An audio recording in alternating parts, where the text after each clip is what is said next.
Hi అండి, నమస్తే. Cabbage అంటే మీ ఇంట్లో ఎవరూ ఇష్టపడటం లేదా? అయితే ఇలా నేను చెప్పిన విధంగా ఒక్కసారి కర్రీ చేయండి. పూరి అయినా, చపాతీ అయినా, పుల్కా అయినా చాలా టేస్ట్గా ఉంటుంది. చాలా సింపుల్గా ప్రిపేర్ చేసుకోవచ్చు.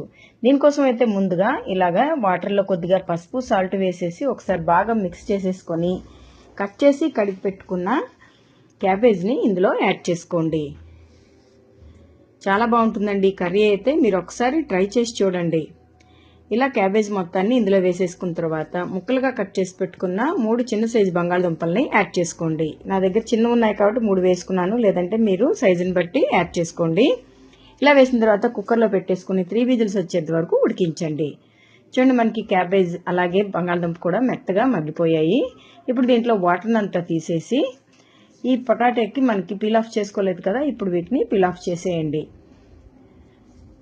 ఇలా మొత్తం పీల్ ఆఫ్ చేసేసిన తర్వాత ముక్కలుగా కట్ చేయాల్సిన పనే లేదు. చేతితో జస్ట్ ఇలా మ్యాష్ చేస్తే చాలు, మనకి ఇది పీసెస్లా అయిపోతుంది. ఇలా ఉంటే సరిపోతుంది. ఇలా మొత్తం చేసేసుకున్న తర్వాత దీన్ని పక్కన పెట్టేసుకుని స్టవ్ మీద ఒక కడాయిని పెట్టుకుని అది కొద్దిగా హీట్ అయిన తర్వాత దీంట్లో 1 టేబుల్ స్పూన్ ఆయిల్ వేసేసి పోపు దినుసులను ముందుగా యాడ్ చేసుకోవాలి. మినపప్పు, ఆవాలు, జీలకర్ర, ఎండుమిర్చి ఇవి కొద్దిగా ఫ్రై అవ్వాలి. ఇవన్నీ ఇలా చక్కగా ఫ్రై అయిపోయిన తర్వాత ఇందులో ఫ్రెష్గా దంచి పెట్టుకున్న కొద్దిగా అల్లం వెల్లుల్లి పేస్ట్ని వేయండి. మనకి ఎక్కువేమీ అవసరం లేదు. అది పచ్చివాసన పోయిన తర్వాత ఇందులోనే పచ్చిమిర్చి అలాగే కరివేపాకు. దీంట్లో మనం ఎండుకారం వేయం కాబట్టి మీ కారానికి తగ్గట్టుగా పచ్చిమిర్చిని యాడ్ చేసుకొని ఫ్రై చేసేయండి. ఇప్పుడు చిన్న ముక్కలుగా కట్ చేసుకున్న మీడియం సైజ్ ఆనియన్ అలాగే కొద్దిగా సాల్ట్, మనం ఉడికించేటప్పుడు సాల్ట్ వేసాం కదా, క్యాబేజ్ ఉడికించేటప్పుడు చూసి వేసుకోండి. కొద్దిగా పసుపు కూడా వేసేసుకొని ఈ ఆనియన్స్ అన్నీ కూడా కొద్దిగా ట్రాన్స్పరెంట్గా అయ్యేంత వరకు ఫ్రై చేసేయండి. ఇవి చూడండి, కొద్దిగా ట్రాన్స్పరెంట్గా అయ్యాయి కదా. ఇప్పుడు ఇందులో చిన్నగా ముక్కలు కట్ చేసుకున్న టమాటాని వేసేసి ఒకసారి బాగా మిక్స్ చేయండి. ఇలా మిక్స్ చేసిన తర్వాత మొత్తం అంతా దగ్గరగా తెచ్చేసుకొని మూత పెట్టేసి మనకి టమాటా ముక్కలు, ఆనియన్స్ మెత్తగా అయ్యేంత వరకు, సాఫ్ట్గా మగ్గేంత వరకు ఉడికించండి. మధ్య మధ్యలో కలుపుతుండడం మాత్రం మర్చిపోవద్దు. చూడండి, మనకి టమాటా అలాగే ఆనియన్స్ కూడా సాఫ్ట్గా మగ్గిపోయాయి కదా. ఇప్పుడు దీంట్లోనే మనం ముందుగా ఉడికించి పెట్టుకున్న క్యాబేజ్ని అలాగే పొటాటో మిశ్రమాన్ని వేసేసుకుందాం. ఇది వేసేసిన తర్వాత మొత్తం ఒకసారి బాగా మిక్స్ చేయండి. ఇది చాలా సింపుల్గా అయిపోతుందండి, కానీ టేస్ట్ మాత్రం సింపుల్గా ఉండదు, చాలా బాగుంటుంది, కమ్మగా ఉంటుంది.